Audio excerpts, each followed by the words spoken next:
One time I woke up on the table, and here are tall. I didn't know what to call them at the time, but they're called praying mantis.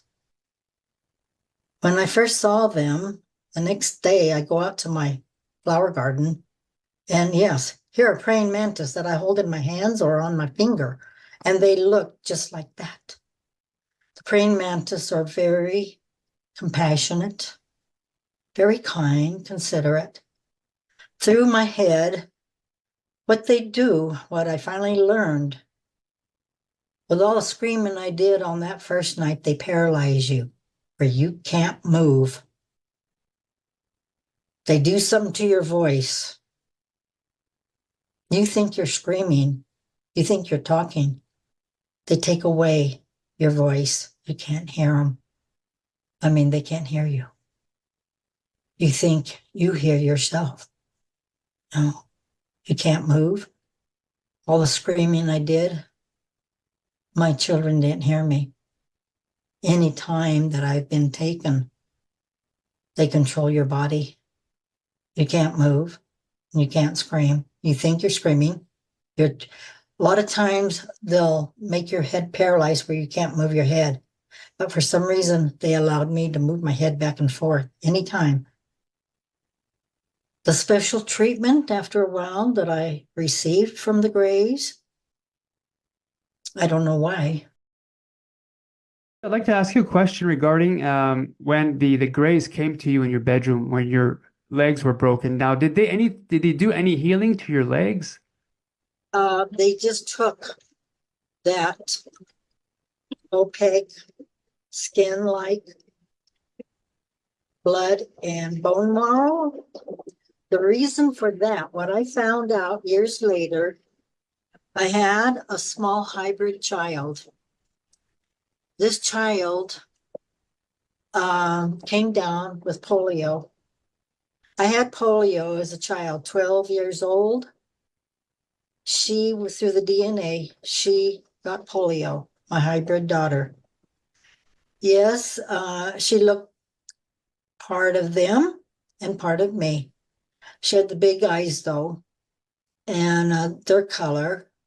Her hair was very sporadic, like my hair was when I was a child. I had like blondish hair, uh, uh, what would they call it? Dirty blonde type hair. But it was just sporadic growing. Why they took that was to give to her, thinking, the DNA and everything that was in there would help her. She was in a lot of pain. She couldn't walk. Her body was very limber. I did get to meet this child. And one time, Raytheon, my friendly gray, when they were allowing me up from the bed, hardly any more medical work being done on me. Yeah, but there was other stuff going on. Anyway, they had brought her in, and he told me what they took from me that night. It didn't really help her. She was a sweet little thing, but she passed away. She did pass away. During the interim, then, yes, I was introduced to another hybrid daughter, and they allowed us to grow together. Her name is Winshaw. I was believing then, and it was happening at least 3 times a week. Sometimes I'd see my daughter there, and other times I wouldn't.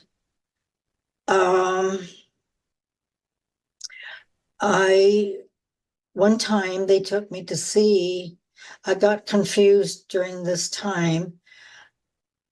They took me into a room before the little one passed, but being confused, I thought it was Winshaw. They had her in this little silver chair, all tied up because her body would just fall forward. And I thought it was Winshaw, but no, it was the little girl before she passed. And just to hold her, to hold a hybrid,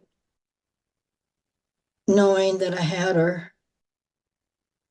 And going back to the very first time that when I was inseminated, they allow the pregnancy for about 3 months, and then they take the baby. But when they give you a baby, the first one is about larger than a man's hand, a little bit larger, so small. And they give you this little tiny thing they want the baby to suckle on your breast. I'm looking down at this baby who's part of them and part of me, but I just wanted to throw this baby. I didn't want any part of it. But then before I did that, the motherly instincts take over and you hold that baby. I really can't tell you how many hybrid babies I've had. I hope not a whole lot like some women have had. With men, they take semen. They take the men for their semen and try to impregnate the gray women's, their culture, the women. And yes, it happens. They also have hybrid babies too. This is when we also started noticing another mother and daughter and laying on the tables. It would be me, my daughter, and then the other daughter, and then the mother. Well, we started the grays, okay, by this time now, not ungodly creatures, but they're called grays. So the grays would allow us off of the tables to walk around. The ship, the room that we were in,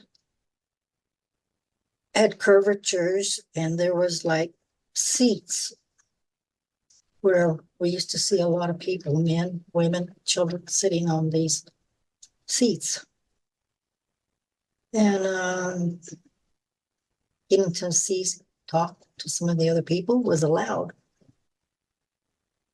Over time, we learned the symptoms. I learned the symptoms, which is anxiety, doom is going to happen. You feel like something is going to happen. And these symptoms can start early in the day of an abduction, an hour before an abduction. You feel something terrible is going to happen, anxiety, you get so upset. Those are symptoms.